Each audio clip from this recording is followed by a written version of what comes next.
नमस्कार, मैं हूं दिव्यांशी दोस्ती और आप देख रहे हैं SWB हिंदी।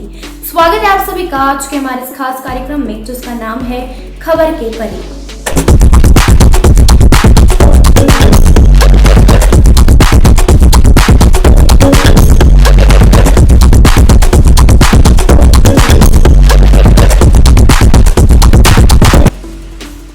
मंगलवार को दक्षिण अफ्रीका के शहरों में भीड़ ने पुलिस के साथ लड़ाई की, तोड़फोड़ की और शॉपिंग मॉल में आग लगा दी, जिसमें दर्जनों लोगों के मारे जाने की सूचना मिली है। वहीं पूर्व राष्ट्रपति जैकब जुमा को जेल में डाल देने की वजह से वर्षों बाद इस हिंसा को उकसाया। भ्रष्टाचार की जांच में पेश होने में विफल होने पर पिछले हफ्ते जुमा की गिरफ्तारी के बाद विरोध प्रदर्शन, लूटपाट और रंगभेद की समाप्ति के 27 साल बाद भी जारी रहने वाली कठिनाई और असमानता पर आम गुस्से में फैल रहा है। सुरक्षा अधिकारियों ने कहा कि सरकार हिंसा और लूटपाट को रोकने के लिए काम कर रही है, जो क्वाज़ुलु नताल प्रांत में जुमा के घर से देश के सबसे बड़े शहर जोहान्सबर्ग और आसपास के गौटेंग प्रांत और हिंद महासागर बंदरगाह शहर तक फैल गई है। दक्षिण अफ्रीकी पुलिस सेवा ने मंगलवार देर रात कहा कि पिछले कुछ दिनों के विरोध प्रदर्शनों में 72 लोगों की जान चली गई है और 1234 लोगों को गिरफ्तार किया गया है, जो बड़े पैमाने पर लूटपाट और दंगे में बदल गया है। अशांति को रोकने के लिए सैनिकों को सड़कों पर भेजा गया है।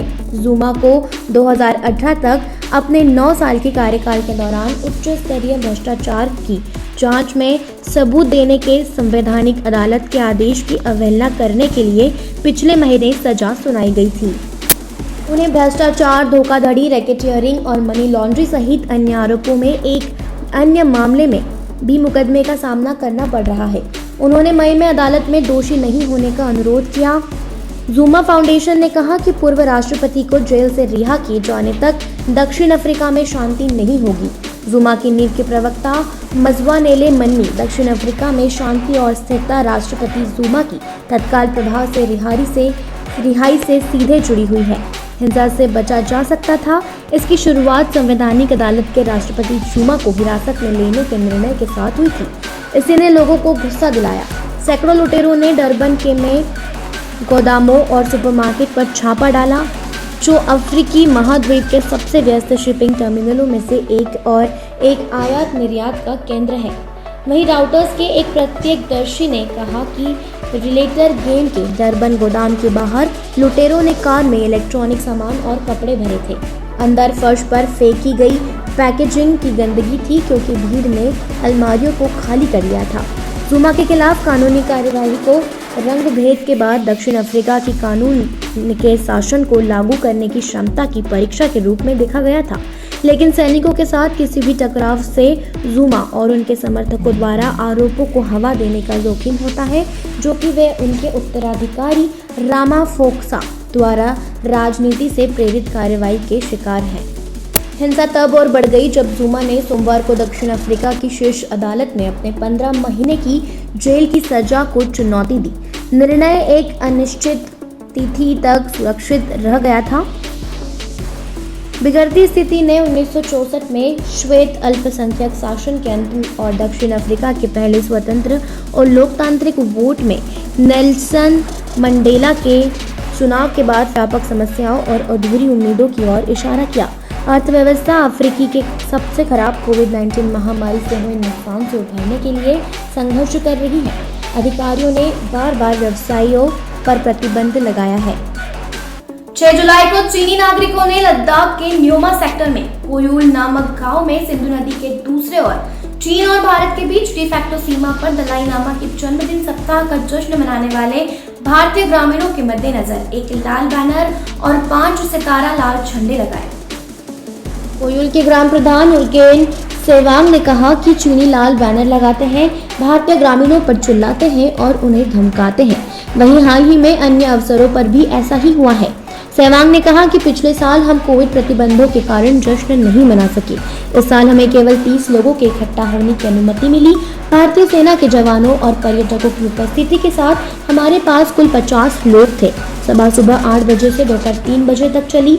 आईएसटी और चीनी सेना के जवानों और नागरिक 5 वाहनों में आए और एक सामुदायिक केंद्र से लगभग 200 मीटर की दूरी पर लगभग 11 बजे बैनर लगाए और झंडे गाड़े। जहां उत्सव हो रहा था। वहीं कोयुल करीब 540 लोगों का गांव है और इसमें से ज्यादातर खानाबदोश और मजदूर हैं। दलाई लामा के 86वें जन्मदिन पर भारतीय प्रधानमंत्री नरेंद्र मोदी ने ट्वीट कर पहली बार सार्वजनिक घोषणा करके एक नई मिसाल कायम की है। बदले में तिब्बती धार्मिक नेता ने खुद को भारत का सबसे लंबा अतिथि कहा, जिसे वह घर के रूप में देखता है। भारतीय नेताओं ने अनौपचारिक रूप से अपनी इच्छाओं से अवगत कराया।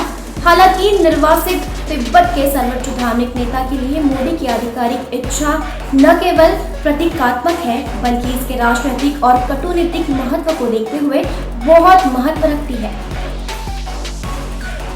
तिब्बती स्वतंत्रता बल बीजिंग की असुरक्षा को बढ़ाता है, जिसे वह 3 बुराइयां अलगाववाद, उग्रवाद और आतंकवाद कहता है। वहीं चीन तिब्बत स्वतंत्रता बल को अपनी आंतरिक सुरक्षा और सामाजिक स्थिरता के लिए एक गंभीर चुनौती के रूप में देखता है, जबकि रणनीतिक रूप से तिब्बत भारत चीन सीमा विवाद का केंद्र है।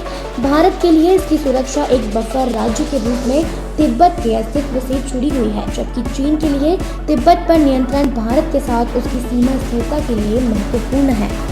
उदाहरण के लिए रेल मार्गों, हवाई अड्डों और राजमार्गों के मामले में तिब्बत में चीन के भारी बुनियादी ढांचे का निर्माण सीमा पर भारत के खिलाफ लाभ की तलाश करना है। भारत की कोई भी कार्रवाई चीन से संबंधित है, क्योंकि वह अपनी राष्ट्रीय सुरक्षा गणना में तिब्बत को प्राथमिकता देता है, जो सीधे भारत के साथ उसकी सीमा और क्षेत्रीय विवाद से जुड़ा है। और तिब्बत समर्थक स्वतंत्रता बलों से चीन को संप्रभुता के दावों के लिए एक चुनौती है। इस संबंध में दलाई लामा को मोदी का आह्वान नई दिल्ली के राजनीतिक रुख को दर्शाता है। बीजिंग को एक अप्रत्यक्ष संदेश, जैसा कि चीन अपने सब मौसम मित्र पाकिस्तान के साथ करता है।